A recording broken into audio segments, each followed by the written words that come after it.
Our Mississippi coast is ever changing. While many notable landmarks still scatter our coast, others are now just a distant memory.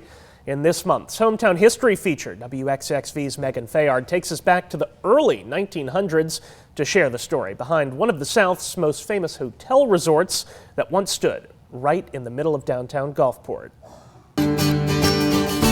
Hometown History with Megan Fayard. The Great Southern Hotel is no longer a part of the Mississippi coastline, but in the early 20th century, the Grand Resort stood as one of the most ambitious and luxurious hotels in the South, catapulting the city of Gulfport into the spotlight. Do you think this hotel put Gulfport on the map at the time? Do you think it was something people sought after? Oh, absolutely. I mean, as I said before, first hotel in the South with ensuite bathrooms, first hotel in the South with telephones, first golf course in Mississippi. It had a lot of firsts. It was started in 1902 and it opened in July of 1903. It's one of the premier hotels in the early 1900s. It was funded by Mr. Jones, who's one of the founders of Gulfport, because he wanted Gulfport to become a resort town. It was a 250-bed hotel. Most of the rooms had ensuite bathrooms, which was a first in the South. And when phones became available to be commercially put into hotels, it was one of the first hotels in the South with ensuite telephones. Had its own power plant, its own electricity, hot and cold running water. So this was a hotel that stood, like I said, from 1903 until it was partially destroyed by a hurricane in 1947. They were not able to repair the top floor significantly and it began to deteriorate.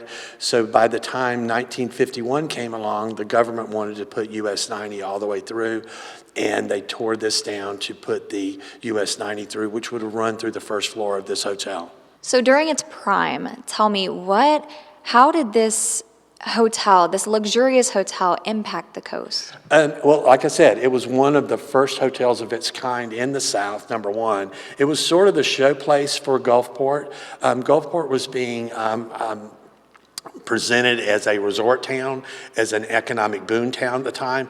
And there was most of the buildings in downtown Gulfport were either hotels, boarding houses, or restaurants. This hotel had dances 2 nights a week with a full orchestra. They had several dining rooms. They had a golf course on site as well. So it was quite the hotel in its day.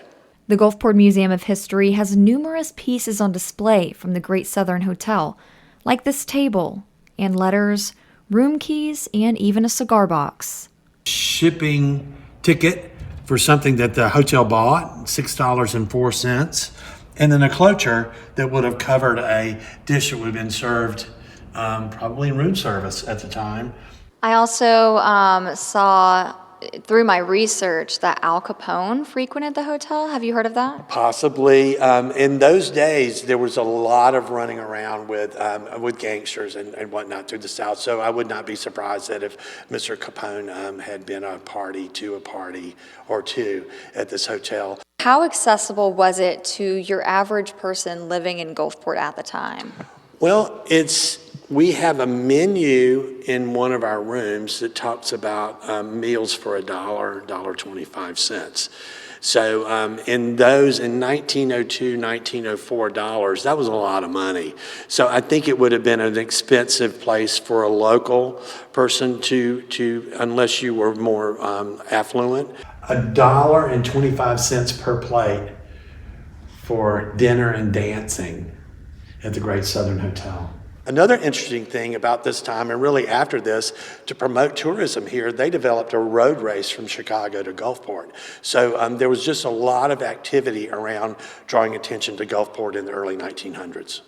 And do you think drawing that attention then has impacted us now? Oh yeah, I think so. I think as Gulfport is reviving itself, I think we see today there's a new hotel coming in on part of the site of this original hotel, and I think the downtown area is sort of developing into kind of a renaissance and a rebirth of what Gulfport was in the old days.